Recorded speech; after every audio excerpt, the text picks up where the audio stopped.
बिस्मिल्लाहिर्रहमानिर्रहीम। अस्सलाम वालेकुम नाज़रीन, आप देख रहे हैं प्रोग्राम अंदर की बात फैयाज राजा के साथ और आप देखते हैं मुझे मेरे यूट्यूब चैनल और फेसबुक पेज के ऊपर।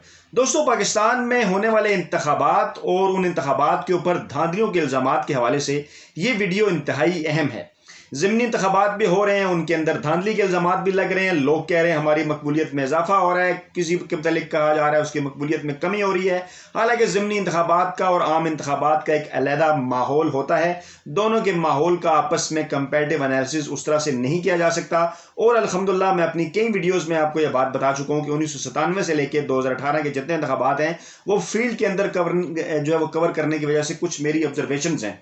थंबनेल से आपको अंदाजा हो गया होगा और आप हैरान हुए होंगे कि थंबनेल में ये लिखा है कि हाँ, 2018 के इंतखाबात में धांधली हुई और इमरान खान को कैसी गवर्नमेंट मिली। इस हवाले से इंकशाफ और बड़ा दावा और अहम सियासी रहनुमा ने क्या कहा, इसके हवाले से तफसीलात मैं आपको वीडियो में बताऊंगा। लेकिन पहले मैं आपको एक बात बताऊं बैकग्राउंड के तौर पे कि 2013 के इलेक्शन में मैं वो पहला, इसका बैकग्राउंड बताना इसलिए ज़रूरी है ताकि सारा मामला समझ आ जाए। बाज़ लोग ये बात करते हैं कि शायद मैं खुद अपनी तारीफ शुरू कर दिया करता हूँ। थोड़ा सा बैकग्राउंड मैंने बताना है कि 2013 के इंतखाबात में मैं वो पहला शख्स था, पहला रिपोर्टर था कि जिसने फार्म 14, 15, 16 के हवाले से बात की कि इसके अंदर गड़बड़ है। और फिर बाद में बड़े पैमाने पर जो है वो ये गड़बड़ सामने आई और उसको लेकर पाकिस्तान तहरीक इंसाफ के सरबराह इमरान खान ने कंपेन भी चलाई।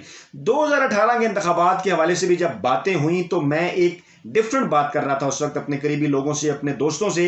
अगरचे मैं इसके हवाले से सर्विस कर चुका था और मेरे जहन में था, मुझे आइडिया था, मुझे पता था कि पाकिस्तान तहरीक इंसाफ ये इलेक्शन जीतने जा रही है और कैसे जीते थी इसके हवाले से मैंने खासी वर्किंग की थी फील्ड के अंदर। एक पूरा माहौल था और एक वोटर्स टर्न आउट था और एक फिजा थी इमरान खान के हक में। और एक वोटर स्विंग वोटर होता है जो आखिरी दिन फैसला करता है, वो जो है वो एक उस स्विंग के नतीजे में वो इमरान खान को वोट पड़ रहा था। लेकिन जब ये सारा रिजल्ट सामने आया रात के, जब 114-15 नशिस्तें जो है वो 272 में से वहां पर ब्रेक लगी, तो मैंने अपने करीबी दोस्तों को कहा कि कुछ गड़बड़ है।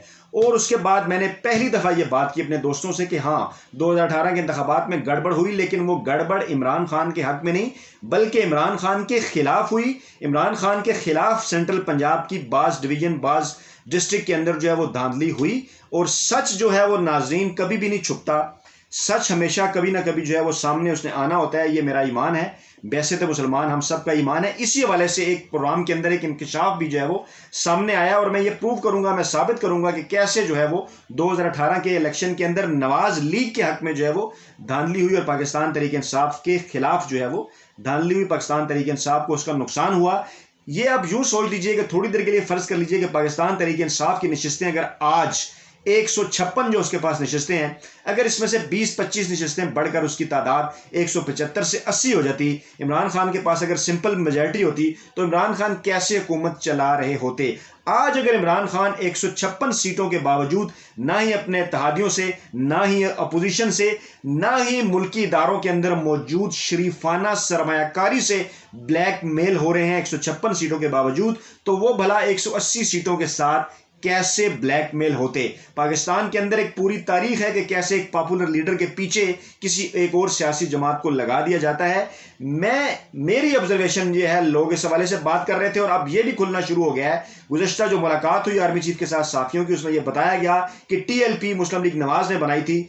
मेरा भी पहले दिन से ये इंफॉर्मेशन थी कि टीएलपी बनने का नुकसान इमरान खान को हुआ, नवाज शरीफ को नहीं हुआ। आप थोड़ी देर के लिए सोचिए कि टीएलपी अगर मैदान में ना होती 2018 में, तो क्या उन्होंने नवाज शरीफ को वोट डालने थे? नवाज शरीफ साहब के तो वो उस वक्त सख्त खिलाफ हो चुके थे 2017 के उस आईनी तरमीम की वजह से। मियां साहब ने ये पहले सियासी जमात के तौर पर नहीं, एक मजहबी जमात के तौर पर तैरुल कादरी को रोकने के लिए, उनको पीछे करने के लिए जमात जो है वो बनवाई थी। लेकिन जब ये सियासी जमात में कन्वर्ट हुई तो उसका नुकसान मुस्लिम लीग नवाज की बजाय पाकिस्तान तहरीक इंसाफ को इसलिए हुआ क्योंकि मुस्लिम लीग नवाज की उस आईनी तरमीम की वजह से टीएलपी उनके खिलाफ थी, आपको याद होगा।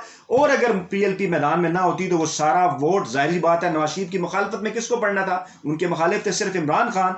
तो ये एक कंपैरेटिव एनालिसिस है फैक्ट एंड फिगर के बेस के ऊपर, और ये सारी चीजें इस किताब के अंदर मौजूद हैं। मैं हवा के अंदर बात नहीं करता, मुझे पता है हमारे इस टीवी चैनल के ऊपर कुछ मुस्लिम लीग नवाज के दोस्त भी आते हैं जो कि गालियां भी देते हैं, लेकिन मैं इन गालियों से घबराने वाला नहीं हूं। मैं अल्हम्दुलिल्लाह इलेक्शन के हवाले से किताब के ऊपर भी काम कर रहा हूं और उसके ऊपर भी, उसके अंदर भी मैं इंशाल्लाह साबित करके आपको बताऊंगा फैक्ट एंड फिगर के हवाले से। अब चलते हैं उस टीवी प्रोग्राम की तरफ जो काशिफ अब्बासी साहब के प्रोग्राम के अंदर चौधरी मंजूर, जो कि इंतहाई एक मैं उन्हें एक ऐसा पॉलिटिकल वर्कर कहता हूं जो कि लेजेंड की हैसियत जो इख्तियार कर चुके हैं, पीपल्स पार्टी के पुराने पॉलिटिकल वर्कर हैं और तमाम तर निटिग्रिटीज पंजाब के अंदर जो पॉलिटिक्स की हैं उसको अच्छी तरह से जानते हैं। मेरी रिसर्च भी इससे मिलती जुलती है। उन्होंने प्रोग्राम के अंदर यह कहा कि 1988 में धांधली हुई, बेनिफिशियरी नवाज शरीफ था, बेनजीर को नुकसान पहुंचाया गया, आईजीआई बनी। 1990 में आईजीआई नवाज शरीफ के हक में धांधली हुई, beneficiary Nawaz Sharif, Benazir Bhutto, peoples party को नुकसान। 1993 में पीपल्स पार्टी की सीटें कम की गई ताकि वो उनके पास एक अच्छी मेजॉरिटी ना आ सके, बेनिफिशियरी नवाज शरीफ। 1997 में 2/3 अक्सरियत, बेनिफिशियरी नवाज शरीफ। और इसके सबूत जो है वो मौजूद हैं इन किताबों में जो कि पीछे भी पड़ी हुई हैं इलेक्शन के हवाले से, मेरे पास भी मौजूद है और तारीखी हकायक हैं, ये अखबारात भी खंगाल कर आप दे सकते हैं। 2002 वो वाहिद इलेक्शन थे जिसमें काफ लीग के हक में धांधली हुई क्योंकि मुशर्रफ थे और उन्होंने वो जो है वो सारी जमातों को तोड़ फोड़ दिया था। 2008 में एक मरतबा फिर जब पंजाब के अंदर पीपल्स पार्टी अपनी हुकूमत बना सकती थी, उस वक्त भी मुस्लिम लीग नवाज के हक में धांधली हुई और तकरीबन 40 से 50 जो सीटें हैं वो मुस्लिम लीग नवाज को तोहफे के तौर पे देगी और उस वक्त की इस्टेब्लिशमेंट का भी इस हवाले से नाम लिया जाता है। इस हवाले से भी सबूत जो है वो एक दिन सामने आकर रहेंगे। 2013 में तो एक बहुत बड़ी धांधली हुई जिसके हवाले से एक भरपूर जो है वो तहरीक चलाई इमरान खान ने और उसके बाद फिर इमरान खान के हक में जब एक लहर बनी, जब नवाज शरीफ के खिलाफ अदालतों से फैसला आया, अदालतों से वो फैसला ना अदालतों ने कोई केस बनाया ना एस्टेब्लिशमेंट ने बनाया, एक केस सामने आया इंटरनेशनल सतह के ऊपर, उसके बाद नवाज शरीफ उसके अंदर फंसे। हाँ, ये हुआ कि अदलिया ने और एस्टेब्लिशमेंट ने जो कि हमेशा नवाज शरीफ को सपोर्ट करती थी, उन्होंने सपोर्ट से हाथ उठा लिया, जिसका नवाज शरीफ को दुख हुआ और उन्होंने एक बयानिया बनाने की कोशिश की लेकिन वो कामयाब नहीं हुए, वो इलेक्शन से बाहर हो गए। इमरान खान के हक के अंदर एक पूरी हवा थी, एक पूरी फिजा थी और इमरान खान की उसके पीछे 7-8 वर्ष तो 2011 से लेके और वैसे 20-25 वर्षों की मेहनत थी। उसके बाद at the end of the day जो कि जैसा कि हमारे मुल्क में होता रहता है कि ये देखा जाता है कि कोई शख्स अगर इतनी मेजॉरिटी हासिल कर ले तो वो हमारे साथ क्या कर सकता है। ये बाज़ जगहों पे मौजूद जो है वो शरीफाना सरमायाकारी जो है इसका तजर्बा पहले से उठा चुकी थी और इस हवाले से चीज़ें सामने आएंगी। चौधरी मंजूर साहब जब इन तमाम इलेक्शन का जिक्र करते करते उन्होंने 2002 का जिक्र किया, 2008 का, 2013 का, 1988 का, 90, 93, 97 का। जब वो 2018 के इलेक्शन के ऊपर पहुंचे तो वो कहना ही चाहते थे कि काशिफ वासी साहब ने एक सवाल किया, उनका जो था एक फ्लो टूटा और उन्होंने कहा इसके ऊपर मैं कभी बाद में बात करूंगा। यार दोस्त ये समझना शुरू हो गया कि शायद उन्होंने पीपल्स पार्टी के हवाले से बात की है। पीपल्स पार्टी तो 2018 के इलेक्शन में पंजाब में थी नहीं क्योंकि हमारे यहाँ बरादरियों की सियासत है और पंजाब में क्योंकि पीटीआई ने पीपल्स पार्टी को रिप्लेस कर दिया था तो मुस्लिम लीग नवाज के जितने मुखालिफ थे वो पीपल्स पार्टी के छोड़ के पीटीआई की तरफ जा चुके थे और फिर इमरान खान का वोट बैंक भी था। मुकाबला इन दोनों जमातों के दरमियान था जिसके ऊपर मैं वीडियोस भी कर चुका हूं, माजी में कॉलम भी लिख चुका हूं डॉन के लिए और बेशुमार इसके ऊपर रिपोर्ट्स भी बना चुका हूं। तो हुआ वहां पर ये, वो पीपल्स पार्टी की बात नहीं करना चाह रहे थे चौधरी मंजूर, वो पीटीआई के हवाले से बात करना चाह रहे थे कि मुस्लिम लीग नवाज के हक में सेंट्रल पंजाब में, लाहौर में और गुजरांवाला में धांधली वाकई हुई, मीठा डला। और आपको एक काल भी याद होगी जिसका जो है वो बड़ा जिक्र किया जाता है जो कि ख्वाजा आसिफ की जानिब से कमर जावेद बाजवा साहब आर्मी चीफ को की गई और उसके ऊपर लोगों ने फिर कुछ सवालात भी किए। लेकिन मामला यह है कि चौधरी मंजूर को इस प्रोग्राम में उसके बाद उसके ऊपर उन्होंने बात नहीं की। उन्होंने कहा इस मामले को कहीं बात के लिए रख छोड़ते हैं, बाद में बात करेंगे।